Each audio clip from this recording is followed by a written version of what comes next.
Imat ka vuajtur shumë. Imat ka qenë shumë i dashur, kurse mami ka patur një tip më të ftohtë, por nga mami ka marrë këtë që të jem me këmbë në tokë. Në datën 6 mars të 2020-s, duke ngrënë mëngjes dhe duke folur me motrën në telefon, baba im pësoi një goditje në trup. Është një pamje që nuk e harroj dot, nuk më ikën. Edhe pse tani po bëhen gati 6 vjet, është përsëri diçka që më kujtohet shpesh edhe më dhëm shumë. Ai ra në koma për 3 ditë dhe mbas 3 ditësh ndroi jetë. Në datën 9 mars ka qenë rasti i parë me Covid në Shqipëri, publik.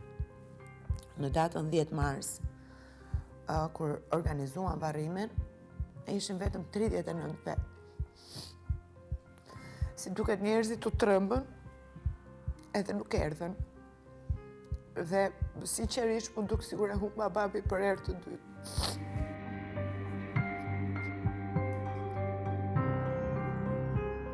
Sepse një njeri shumë i mirë, një njeri shumë pozitiv, një njeri që realisht për të vlerësuar, unë e përcolla me 39 vetë.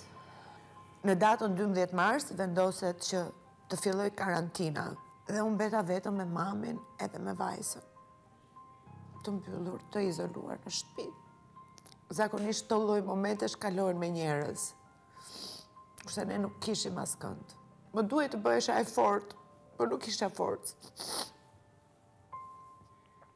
Nuk mundja të flija, mund të flija diku gjysmë ore gjithsej, gjithë ditën. U fryva nga stresi, mora diku 10 kilogram.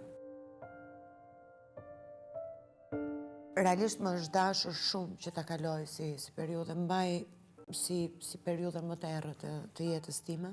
Më ka ngelur vetëm peng që nuk arrita dot ti thosha, sigur edhe një fjali. Edhe kjo më ka bërë që të jem manjake tashmë pas mamit.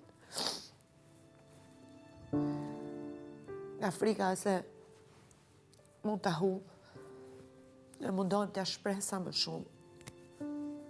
Gjithçka ndjej për të edhe çfarë ka bërë ajo për ne.